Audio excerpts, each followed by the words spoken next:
Okay guys, welcome back to a new video here. So today I'm going to be showing you guys a clip from the Patrick Bet-David show where Patrick Bet-David is basically saying the issue with Israel, the reason why their support is in the tank kind of, is because they're not good at branding, they're not good at marketing. Of course, it has nothing to do with what Israel is doing inside of the Gaza Strip and their international, basically, attacks against Iran, Lebanon, etc., etc. You just name the country, they probably bombed it.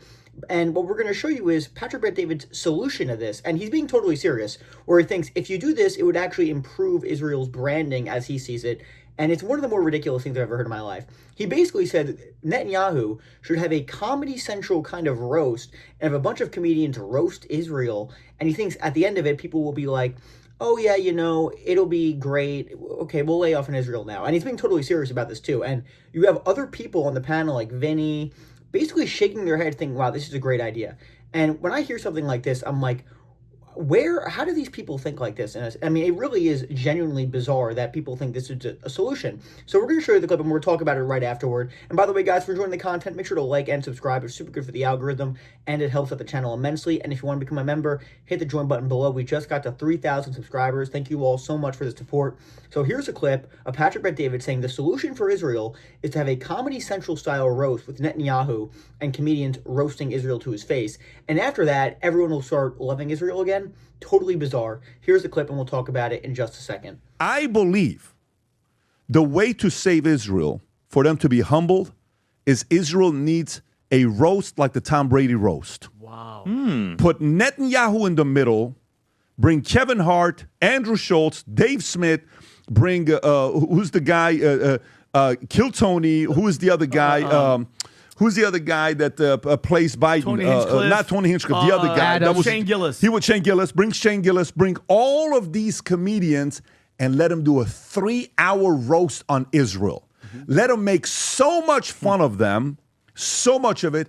And if you can take it, then the world is finally going to be like, all right, let's move on. We got it out of our system. Yeah. But Okay, so I mean, again, I think that's fair to say one of the more ridiculous things that I've ever heard in my entire life. I mean, again, the idea that a Comedy Central style roast of Benjamin Netanyahu in Israel would result in people saying, let's lay off, is ridiculous. Because again, the issue isn't just people criticizing Israel for the sake of criticizing Israel. Again, there are people who just do that all the time on social media, for example. Okay, that's fine. But the more broader issue regarding Israel is a policy issue. Is people don't want to be funding Israel anymore. People don't want to be supporting Israel's war inside of the Gaza Strip, for example, anymore. So the idea that it's just people want to criticize Israel and they got to get it out of their system, that is not the case at all. And the idea that Patrick seems to think that this is a solution is completely ridiculous. And it kind of shows his delusion on the issue if he actually thinks that. And he has no idea of what people actually feel about Israel in totality, if that's what he thinks the issue is.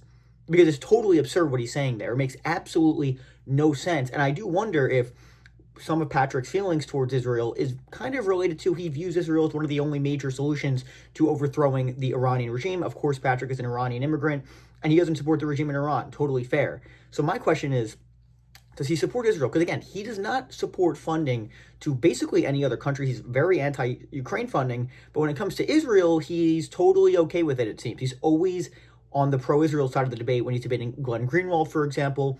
When he's debating more anti-Israel guests, he's always taking the Israel side. Of course, he had Benjamin Netanyahu on his show, and let's be honest, he got a lot of crap for it, and rightfully so, because it was a softball interview. It was a total softball interview, and the question that he was asking Benjamin Netanyahu, it wasn't even related to the actual conflict inside of Gaza, which is totally insane. Imagine you have an interview with the Prime Minister of Israel, and literally zero of your questions are related to the war tactics inside of the Gaza Strip. So that just goes to show you kind of how he's trying to position himself. There's no way, and again, he's on Fox News all the time, and again, Fox News, very pro-Israel outlet, there's no question about that. But when Patrick says stuff like this, you really have to wonder what is actually going through his head. If he actually thinks this is a normal thing to say, and people are going to be like, wow, he's totally spot on here. It makes no sense whatsoever what he's talking about. I mean, could you imagine like Dave Smith, for example, roasting Netanyahu, making jokes about how Israel is killing a bunch of people inside of Gaza, and then afterwards, and Bibi just sitting there laughing, and at the end of it, you're just like, oh, wow. Okay, we're going to lay off Israel now. If anything, it would have the absolute opposite effect. People would be more vicious towards Israel. I mean, it's just I can't. I literally cannot even imagine what's going through his head when he says stuff like this. And again, let's be very clear also. He said this, of course, after you had the Republican Jewish coalition, Randy Fine, Mark Levin, really going after Tucker Carlson for having on a bunch of different anti-Israel guests, like Nick Fuentes, for example, John Mearsheimer, for example. And of course, this is a total no-go for the Ben Shapiro's of the world. They don't accept any sort of criticism against Israel in the Republican establishment. Again, Lindsey Graham, for example, said if you do not support Israel, there is no place for you in the Republican Party. And this is why it is going to be a massive problem for Republicans going forward because, let's be honest, younger Republicans do not support Israel like the older Republicans do. And let's be very fair at the same time, guys, the Democratic Party is far more anti-Israel than the Republican Party. The Republican Party is still the party of supporting Israel and funding Israel. So it is true that Patrick's not necessarily in the minority in the party, but there's no question, especially in the online atmosphere, guys, there is a far more like criticism towards Israel, especially when its entire ideology, guys, is extremely America first. Except when it comes to Israel, he supports giving all this money to Israel.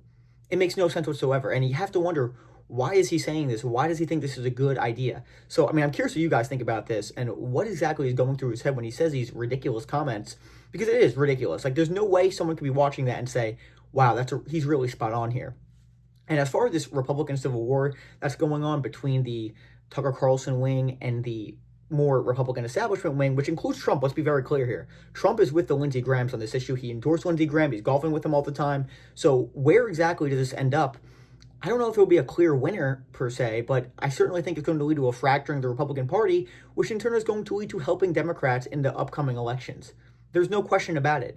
Again, PBD is super anti-Mamdani, and which is not a surprise, obviously. Mamdani, Democratic Socialist, PBD is not going to be supportive of him, but PBD taking shots at people like Andrew Schultz for giving him an interview that was not aggressive enough, according to PBD, which is interesting considering he had no problems with Andrew Schultz giving a relatively softball interview to Donald Trump.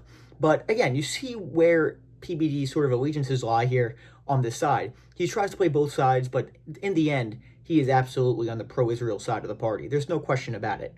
And that's why Benjamin Netanyahu gave him an interview. Okay, let's just be totally honest about that. So, totally wild stuff, a ridiculous comparison, thinking that a Comedy Central roast of Israel. I just wanted to show you this because it just shows the delusion of some of these people where they think this would actually be helpful for Israel and their branding. Give me a break. So, that's what I got for you guys today. I think it's totally ridiculous. Let me know what you think about this in the comment section, guys. Again, if you're enjoying the content, make sure to like and subscribe. Super good for the algorithm, and it helps out the channel immensely. Again, we're getting massive growth. You want to become a member, hit that join button below. Patreon's below as well. Thank you guys so much for watching. Have a great day, and I'll talk to you guys later.